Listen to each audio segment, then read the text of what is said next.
Okay, this is a poem called Scotch Words. It was written in the 19th century. What it does, it speaks about how visitors to this country, tourists to this country, sometimes have difficulty with the language. So it starts off like this. They speak in riddles north beyond the Tweed, the plain, pure English they can deftly read. But when without the book they come to speak, their lingo seems half English and half Greek. Their jaws are chafts, and their hands when closed are neives. Their bread's not cut in slices but in sheives. Their armpits are their oxters, palms are luifs. Their men are chields, their timid fools are cuiffs. Their lads are callants and their women kimmers. Good lassies, denty queens, and bad ones, limmers. They thaw when they endure, scat when they scratch, and when they give a sample, it's a swatch. Scolding is flighting, and a long palaver is nothing but a blether or a haver. This room they call the butt, and that the bend, and what they do not know, they dinna ken. On keen cold days, they say the wind blaws snell, and they have words that Johnson could not spell. And when they wipe their nose, they dick their bike, and which means anything you like.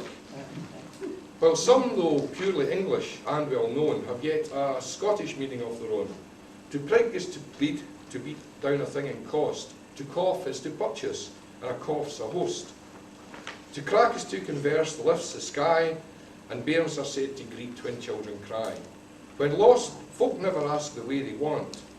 They spear the gate, and when they yawn, they cut. Beetle with them's a cloak, a flame's aloud.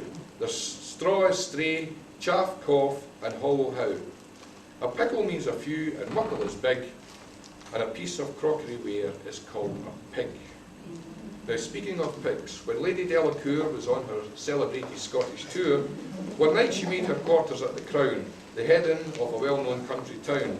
The chambermaid, in lighting her to bed, before withdrawing, curtsied low and said,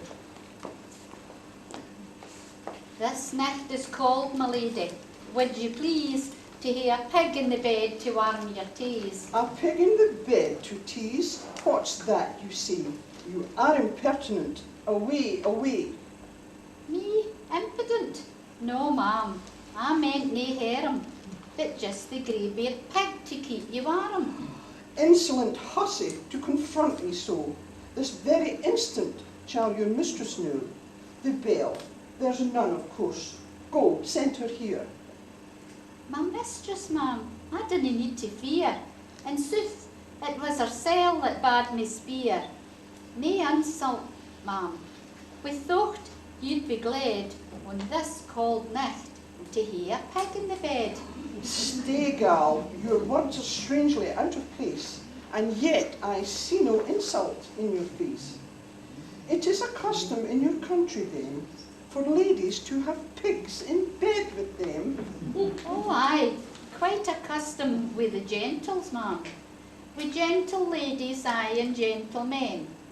In troth, if single they would sairly miss their het pig on a cauldriff night like this. I've seen strange countries, but this surely beats their rudest makeshifts for a warming pan.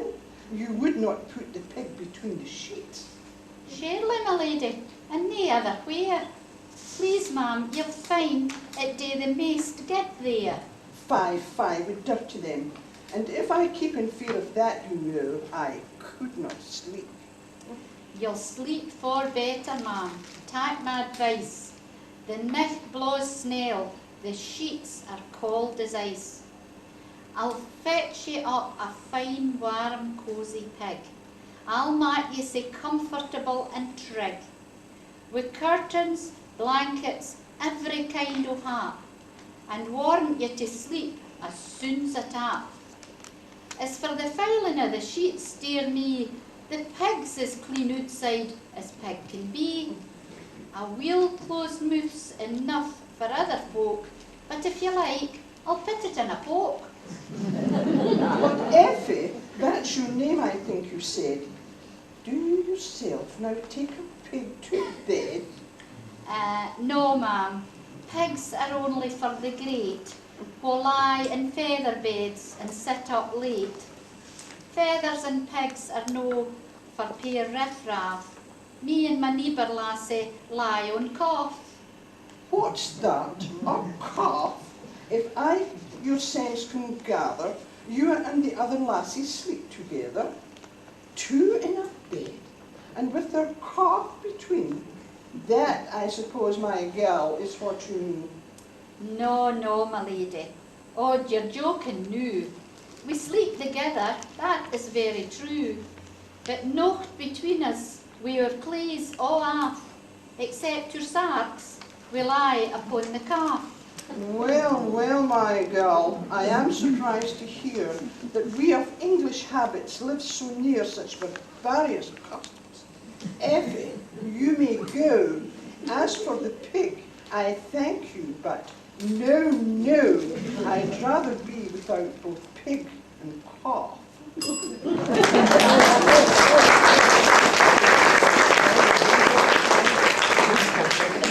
On the return of Lady Delacour, she wrote about her northern tour, wherein the facts are graphically told that Scottish gentlefolks, when nights are cold, take into bed fat pigs to keep them warm, while common folk who share their bed and halves, denied the richer comforts of the farm, can only warm their sheets with lean, cheap calves.